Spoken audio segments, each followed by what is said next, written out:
Magandang araw po. Pag-asa Weather Update. Alamin na lagay ng panahon ngayong araw ng Miyerkules, November 15, 2023. At latest update sa low pressure area na binabantayan sa labas ng Philippine Area of Responsibility.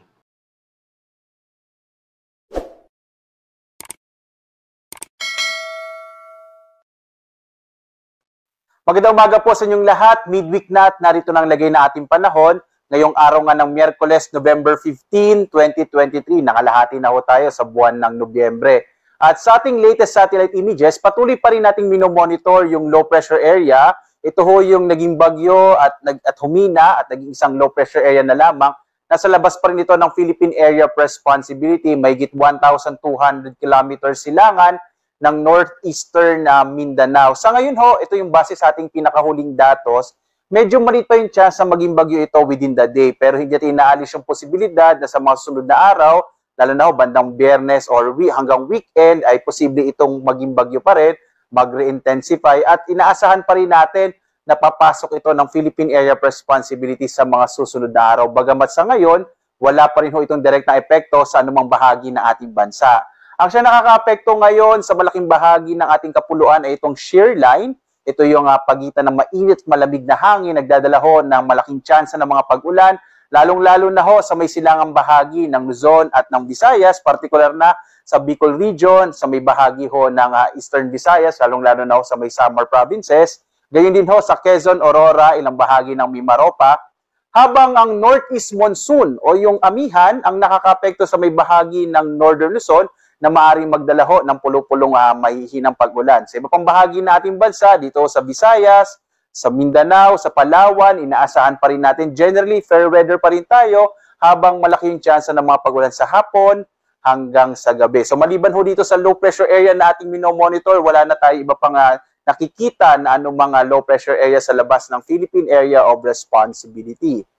Narito ho ang ating magiging panahon dito sa may bahagi ng Luzon. Makikita ho natin malaki yung tsansa ng mga pag-ulan sa malaking bahagi ng Bicol region, kasama yung Calabarzon, ilang bahagi ho, partikular na sa Mindoro provinces, Romblon, Marinduque, kasama din yung Aurora, at sa Kamaynilaan, inaasahan din ho natin medyo magiging maulap yung kalangitan sa araw na ito. Ito ay epekto pa rin itong shear line o yung banggaan nga ng mainit at malamig na hangin. Samantala, dulot ho ng amihan ay inaasahan pa rin natin ang posibilidad na may hinang pag-ulan sa may bahagi naman ng Cagayan Valley, gayon din ho sa ilang bahagi ng Cordillera. Sa bahagi naman ho ng Ilocos Region, kasama yung Central Luzon, bahagi din ho, kasama rin na nakikita natin sa may bahagi ng Benguet at Abra ay yung mga isolated light rains. Habang dito sa Palawan, inaasahan pa rin natin yung mga isolated rain showers and thunderstorms. Muli ho, yung pinagkaiba ng area kung saan o nakaka-apekto yung amihan, wala hong masyadong mga thunderstorms sa bahagi iyan ng ating bansa.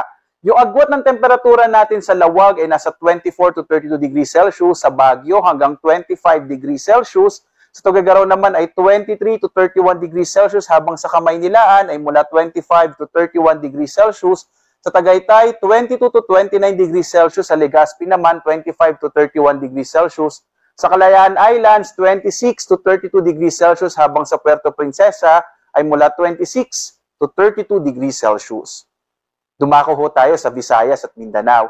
Sa Visayas ho, nakikita ho natin yung mga areas dito sa may Samar Island, partikular na nga yung mga lalawigan ng Northern Samar, Samar at Eastern Samar, malaki yung chance ng mga pag-ulan. Dulot ho yan nitong umiiral pa rin na shear line. Habang sa lalabing bahagi ho ng Kabisayaan ay asahan pa rin ng mga isolated rain showers and thunderstorms, lalo na sa hapon hanggang sa gabi. Yung agwat ng temperatura sa Iloilo ay 27 to 32 degrees Celsius, sa bahagi ng Cebu ay 26 to 32 degrees Celsius, habang sa Tacloban ay 25 to 32 degrees Celsius.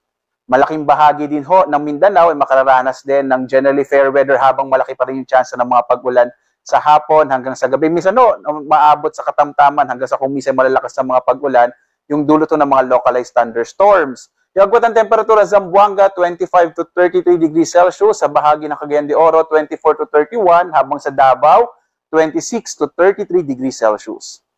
May nakataas pa rin ho tayong gale warning, no? Partikular na sa mga baybay ng Hilagang Luzon, sakop po yung Batanes, Cagayan, kasama yung Babuyan Islands, Isabela, Ilocos Norte, Ilocos Sur, yung Hilagang Baybayin ho ng Quezon, kasama yung Polillo Islands, Albay at Sorsogon, Gayun din ho, may nakataas din tayong gale warning sa bahagi ng Catanduanes, Eastern Samar at Northern Samar. Para ho sa kumpletong listahan ng mga lugar na may gale warning, lalo na po itong mga bayan na ito, ay maaari po tayong pumunta sa ating website sa pag-asa.usc.gov.ph. Punta lamang ho kayo sa Marine, under ho yan ng gale warning.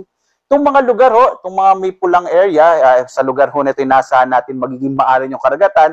Kaya po yung maliit na sakyang pandagat, lalong-lalo na ho, yung maliliit na mga bangka, iwasan muna pong pumalaot sa bahagi ito ng ating bansa dahil magiging maalon ngayong karagatan, dulot ho yan ng amihan.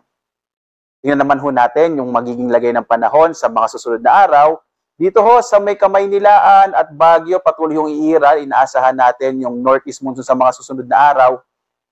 At posible po magdala ng mga isolated o pulo-pulong maihinang pag-ulan.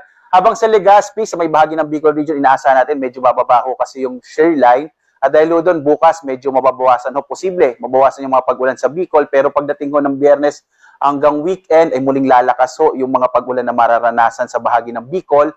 Sa Metro Cebu naman, inaasahan din natin magiging maulap yung kalangitan pagdating ng araw ng Biyernes hanggang weekend. Kaya din sa Metro Davao, inaasahan ho kasi natin sa mga susunod na araw ay lalapit ho yung low pressure area at muling makaka-apekto din yung shear line, kaya po posible pa rin yung area ng Eastern Visayas at Eastern Mindanao, kasama din yung Bicol Region, lalo na bandang weekend, malaki pa rin yung tsansa ng mga pag-ulan. Sa Kamaynilaan, yung agwat ng temperature in the next 3 days ay mula 23 to 31 degrees Celsius.